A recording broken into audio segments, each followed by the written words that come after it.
Hello guys, कैसे हो आप लोग। तो आज का जो डेट है वो है 23 मई 2021 एंड आज इस वीडियो में मैं ब्लैक रोज शेयर के बारे में चर्चा करूंगा एंड इसका टेक्निकल एंड फंडामेंटल एनालिसिस भी करूंगा।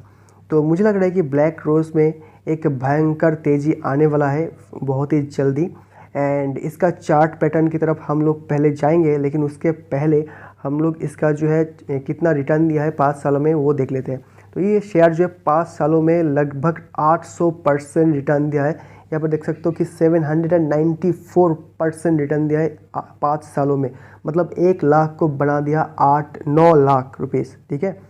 एंड एक साल में देखते हैं एक साल का रिटर्न कितना है। एक साल का रिटर्न जो है ओनली 28%। तो यही है इस शेयर का एक स्पेशलिटी है कि ये शेयर जो है 1-2 साल का एकदम कोई भी मूवमेंट नहीं होगा, फ्लैट रहेगा, लेकिन उसके नेक्स्ट 2-3 साल में ये रॉकेट बन जाएगा। ठीक है। ऐसे ही इसका हिस्ट्री अगर आप देखेंगे तो ऐसा ही होते आ रहा है। ठीक है। 2 साल में ये से 10-20% देगा, लेकिन नेक्स्ट 2 साल में ये 500-400% रिटर्न दे देगा। ठीक है। तो इसका जो है मैं मैक्सिमम चार्ट पैटर्न की तरफ जाएंगे तो देख सकते हो कि 2010 से आज तक ये शेयर 10 सालों में 7000% रिटर्न दिया है। ठीक है। आपके पैसे को 70 गुना बना दिया है, 1 लाख को बना दिया है। यहाँ पर देख सकते हो 78 लाख 78 लैक्स सिर्फ 10 साल में। एंड मैक्सिमम चार्ट की तरफ अगर आप देखेंगे तो मैक्सिमम ये शेयर जो लिस्ट हुआ था 1997 में, तो ये शेयर में जो है 22-23 साल हो गया है। 23 सालों में ये 22,000% रिटर्न दिया है, मतलब 1 लाख को बना है कितना 2,22,00,000 बना है ये शेयर। ठीक है। ये लंबे रेस का घोड़ा है एंड ये शेयर का स्पेशलिटी मैंने जैसे पहले बताया कि कुछ साल तक ये देखिए लिस्टिंग होने के कुछ सालों में ये 1300% रिटर्न दिया है। ठीक है। नेक्स्ट 1997 से 2007 तक इसने रिटर्न दिया है। अब देखिए 1300% तक इसने रिटर्न दिया है, 13 गुना बना दिया है। उसके बाद देखिए ये शेयर नेक्स्ट 4-5 साल में 80-90% डाउन है। उसके बाद देखिए फिर नेक्स्ट 4-5 साल में ये 500% 600% अप है। फिर देखिए फिर नेक्स्ट 2-3-4 साल तक ये 34% डाउन। फिर देखिए उसके बाद ऑलमोस्ट 300% अप नेक्स्ट 4-5 साल में। उसके बाद देखिए फिर 124%। ठीक है। उसके बाद देखिए कुछ खास मूवमेंट नहीं हुआ, 80-90%। एंड मुझे लग रहा है कि वो टाइम आ चुका है जब ये शेयर जो है नेक्स्ट 2-3 सालों में ज़बरदस्त मुनाफा बना के देगा। ठीक है। तो बेसिक चीज़ मैंने आप लोगों को बता दिया है। तो अब हम लोग इस शेयर का जो है टेक्निकल चार्ट में जाएंगे। तो ब्लैक रोज शेयर का मैंने चार्ट ओपन कर दिया है। ये 1 डे टाइम फ्रेम का चार्ट है एंड एक चीज़ आप नोटिस कीजिए, ये शेयर का जो चार्ट पैटर्न है बिल्कुल डिट्टो कॉपी है IRCTC का चार्ट का। ठीक है। मैंने आज IRCTC का भी वीडियो बनाया है, अगर आपने वो वीडियो नहीं देखा है तो पहले देख लीजिए, उसके बाद ये वीडियो देखिए। ठीक है।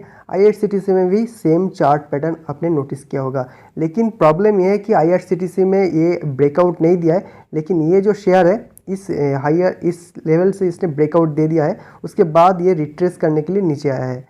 ठीक है। मैं आपको थोड़ा जूम करके दिखा देता हूँ।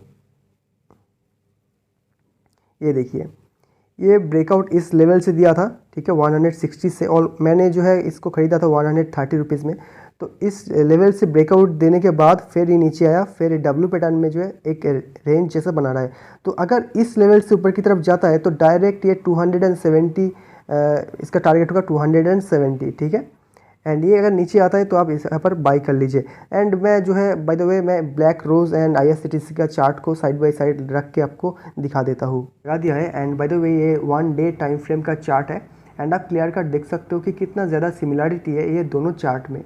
तो मार्केट में जब कोरोना का इम्पैक्ट आया था मार्च महीने में 2020 का, यहाँ पर देखिए कितना ज़्यादा डीप आया था ब्लैक रोज का शेयर में एंड सिमिलरली IRCTC का शेयर में भी सेम डीप आया था।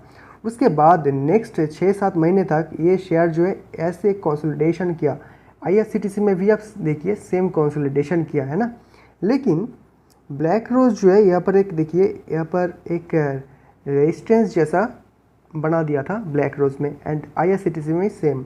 तो जिस दिन भी ये रेजिस्टेंस को ब्रेक किया ये ऊपर की तरफ गया है ना, तो IRCTC में अभी भी वो रेजिस्टेंस को ब्रेक नहीं किया। ठीक है। तो ये ऐसे ही ब्रेक करेगा, मैं होप कर रहा हूँ एक ना एक दिन। उसके बाद फिर से ये नीचे आएगा, जैसे यहाँ पर देखिए ब्लैक रोज में भी कंसोलिडेशन किया, मतलब ऊपर जाने के बाद जो है ब्रेकआउट दिया, उसके बाद नीचे आया, फिर मैं होप कर रहा हूँ कि फिर से ऊपर जाना स्टार्ट कर देगा एंड उसके बाद जो है IRCTC में भी सेम पैटर्न में ऊपर जाना स्टार्ट कर देगा। तो ब्लैक रोज़ में जो है ब्रेकआउट दे दिया है एंड IRCTC में अभी भी वो ब्रेकआउट देना बाकी है, ठीक है। तो ये दोनों चार्ट में सिमिलरिटी मैं आप लोगों को दिखा रहा हूँ एंड यहाँ पर मुझे लग रहा है कि ब्लैक रोज़ में एक अच्छा खासा आप मूव अभी से आ सकता है। जैसे कि यहाँ पर एक देखिए W जैसा पैटर्न यहाँ पर बना हुआ है एंड अगर इस जगह से ब्रेकआउट देता है, ऐसे ऊपर की तरफ जाता है, तो डायरेक्ट इसका जो टारगेट होगा वो होगा 270, ठीक है। प्राइस कितना चल रहा है 174, ठीक है। लेकिन अगर इस रेंज से मार्केट में नीचे आता है तो आपको जो है अराउंड 155 से 160 के रेंज में अगर आपको ब्लैक रोज मिलता है तो आपको एब्सोल्युटली बाई करना चाहिए, बिकॉज ये लंबा रेस का घोड़ा है, ठीक है। तो मैं आप लोगों को लेके आया हूँ Screener.in में। यहाँ पर मैं इस ब्लैक रोज शेयर का पोस्टमार्टम करूँगा। तो इसके बारे में हम लोग कुछ जान लेते हैं। ये शेयर जो है केमिकल एक शेयर है। तो इस शेयर का जो मार्केट कैप है ओनली 890 करोड़। तो ये एक माइक्रो कैप कंपनी है। इसका मतलब ये है कि फ्यूचर में ग्रोथ पोटेंशियल बहुत ज़्यादा है इसका। एंड स्टॉक का PE 39 एंड इंडस्ट्री का PE 39.8। तो इंडस्ट्री का PE से हल्का सस्ते में आपको अवेलेबल है। इसका जो ROC है 37.5%, बहुत अमेजिंग है। यहाँ पर देख सकते हो कि ROE है 37.3%, बहुत ही बढ़िया नंबर है। करेंट प्राइस 174, बुक वैल्यू है 14.8, डेट टू इक्विटी है 0.32, मतलब छोटा मोटा डेट है इस कंपनी में। प्लेज एक भी शेयर प्लेज नहीं है। एक साल का रिटर्न यहाँ पर देख सकते हो, प्रॉफिट देख सकते हो एक साल का 105 एंड हाई लो चेक कर लीजिए। डिविडेंड भी प्रोवाइड करता है। इतना पित्ती सा स्टॉक भी, इतना पित्ती सा एक कंपनी भी आपको डिविडेंड प्रोवाइड करता है। फेस वैल्यू है ₹1 का। प्रोमोटर होल्डिंग है 75%। अब सोचिए एक छोटा सा कंपनी, इसका प्रोमोटर होल्डिंग कितना ज़्यादा स्ट्रॉन्ग है ना। तो हम लोग जो है इस शेयर का प्रोज एंड कॉन्स देख लेते हैं। ये शेयर जो है good profit growth of 105% CAGR over last 5 years, beautiful. Return on equity भी है 3 साल का 36.26%। कौन सा ये शेयर जो है इसका बुक वैल्यू से ज़्यादा में ट्रेड कर रहा है। अब हम लोग इसका क्वार्टरली रिजल्ट्स की तरफ देख लेते हैं। तो यहाँ पर आप देखिए क्वार्टरली रिजल्ट्स जो है मुझे ओवरऑल दिख रहा है बहुत ही अमेजिंग। तो यहाँ पर मार्च 2012 में जो है इसका सेल्स था 21.88 करोड़ का। इसका ऑपरेटिंग प्रॉफिट था 0.15 करोड़ का। उसके बाद जो है 2018 का डेटा है, ठीक है। जून 2018 में इसका सेल कितना हुआ 60 करोड़ का। प्रॉफिट कितना हुआ 4 करोड़ का, ठीक है। उसके बाद नेक्स्ट क्वार्टर में, सितंबर क्वार्टर में इसका सेल हुआ 77, लास्ट क्वार्टर से भी ज़्यादा, एंड ऑपरेटिंग प्रॉफिट भी लास्ट क्वार्टर से ज़्यादा हुआ। उसके बाद दिसंबर 2018 में देखिए सेल्स हुआ था 83.32, लास्ट क्वार्टर से ज़्यादा, एंड ऑपरेटिंग प्रॉफिट भी 6.45, लास्ट क्वार्टर से ज़्यादा। मार्च 2019 में सेल कितना हुआ यहाँ पर देखिए, लास्ट क्वार्टर से ज़्यादा 86, एंड प्रॉफिट भी लास्ट क्वार्टर से ज़्यादा। नेक्स्ट क्वार्टर में देखिए यहाँ पर जो है सेल में थोड़ा घट गया था, लेकिन सिग्निफिकेंट अमाउंट में नहीं, छोटा सा घट गया था। लेकिन ऑपरेटिंग प्रॉफिट जो है इंटरेस्टिंगली लास्ट क्वार्टर से भी ज़्यादा पोस्ट हुआ, बिकॉज इसका जो है एक्सपेंसेस घट गया था इस जगह पे, ठीक है। उसके बाद सितंबर क्वार्टर, नेक्स्ट क्वार्टर में देख लेते हैं। उसका प्रॉफिट सेल्स जो है 96 बहुत इंक्रीज हो गया था लास्ट क्वार्टर से भी, एंड उसके लास्ट क्वार्टर से भी। एंड ऑपरेटिंग प्रॉफिट जो यहाँ पर घट गया था, बिकॉज एक्सपेंसेस इस जगह पे इंक्रीज हो गया था, एंड प्रॉफिट मार्जिन जो है 8.9। बट नॉनदलेस यहाँ पर जो सेल्स इंक्रीज हो रहा है, ठीक है। उसके नेक्स्ट क्वार्टर हम लोग देख लेते हैं। दिसंबर 2019 में इसका जो सेल्स हुआ था 94.37, एंड ऑपरेटिंग प्रॉफिट हुआ था 8.22। तो लास्ट क्वार्टर से भी ज़्यादा ऑपरेटिंग प्रॉफिट हुआ। उसके बाद मार्च 2020 आया, जहाँ पर कोरोना पेंडेमिक जो है स्टार्ट हुआ, ठीक है। तो इसका सेल्स जो है 98.05 हुआ, ठीक है। लेकिन ऑपरेटिंग प्रॉफिट जो है 7.27 यहाँ पर घट गया। जून क्वार्टर में देखिए सेल्स में सिग्निफिकेंट डाउन देख सकते हो, 98 से आधा हो गया, आधा से भी ज़्यादा हो गया, 60% डाउन था, ऑलमोस्ट 41 करोड़ का हो गया था। एंड ऑपरेटिंग प्रॉफिट भी डायरेक्टली मतलब बहुत ज़्यादा डाउन हुआ। उसके बाद सितंबर क्वार्टर में देख लीजिए प्रॉफिट में लास्ट मतलब जो कोरोना वायरस का जो क्वार्टर था उसका जो है ऑलमोस्ट 3 गुना हो गया, ठीक है। ऑपरेटिंग प्रॉफिट भी लास्ट क्वार्टर से 3 गुना हो गया। अब दिसंबर क्वार्टर में देखिए, सेल्स जो है लास्ट क्वार्टर से ज़्यादा हुआ and operating profit last quarter से भी 50% जंप हुआ, है ना। तो ईयरली स्टेटमेंट भी हम लोग देख लेते हैं। ईयरली स्टेटमेंट मार्च 2011 में इसका जो सेल्स हुआ था 87 करोड़ का एंड प्रॉफिट हुआ था 6। 2012 में इसका सेल्स हुआ था जो है 93, मतलब इंक्रीज़ हुआ था, लेकिन एक्सपेंसेस ज़्यादा होने की वजह से इसका ऑपरेटिंग प्रॉफिट घट गया था, 3 हो गया था। मार्च 2013 में इसका सेल्स तो इंक्रीज़ हुआ लेकिन ऑपरेटिंग प्रॉफिट भी उसके साथ इंक्रीज़ हुआ। मार्च 2014 में इसका सेल्स जो है घट गया था एंड ऑपरेटिंग प्रॉफिट भी सीधा सीधा आधा हो गया था। उसके बाद मार्च 2015 में जो है इसका सेल्स अमेजिंगली इंक्रीज़ हुआ एंड ऑपरेटिंग प्रॉफिट भी ऑलमोस्ट 4 गुना हो गया था, ठीक है। उसके बाद देखिए मार्च 16 में इसका सेल्स घट गया था थोड़ा, लेकिन ऑपरेटिंग प्रॉफिट में जंप था।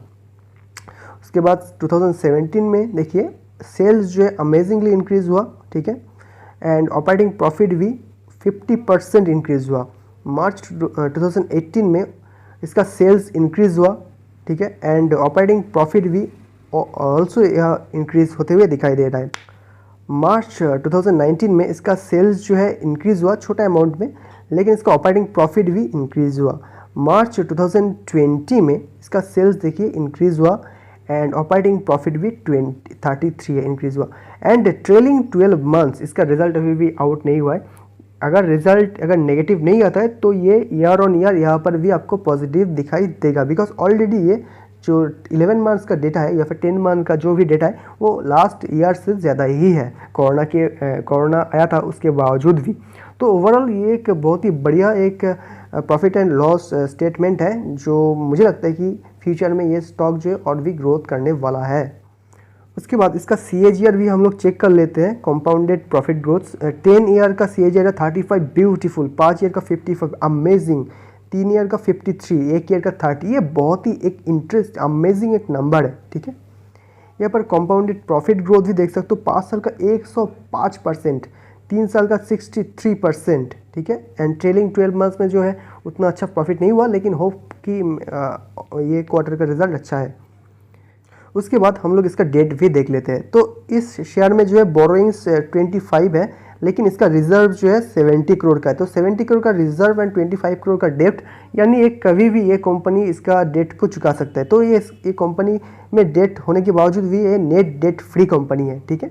अब इसका सबसे इम्पॉर्टेंट पार्ट में हम लोग आ गए हैं, इसका प्रोमोटर होल्डिंग। देखिए प्रोमोटर के पास इतना ज़्यादा कॉन्फिडेंस है अपना कंपनी में कि 75% जो है शेयर वो खुद ही खरीद के रखा है, ठीक है। सेबी के रूल के अकॉर्डिंग आप 75% से ज़्यादा शेयर नहीं रख सकते अपनी कंपनी में, लेकिन एक जो कंपनी है वो एग्जैक्ट 75% रखा है ना। तो उसके बाद देखिए FII भी यहाँ पर 20.27 था, लेकिन लास्ट मार्च क्वार्टर में थोड़ा यहाँ पर घटा हुआ देख सकते हो आप। एंड पब्लिक जो है 24.84% है पब्लिक के पास। तो DII इस शेयर में इंटरेस्टेड नहीं है, बट ये जो शेयर है ओवरऑल ये बहुत ही अमेजिंग एक शेयर है एंड आई थिंक आपको ये शेयर एब्सोल्युटली बाई करना चाहिए according to this financial statement. तो thank you for watching guys, have a great day.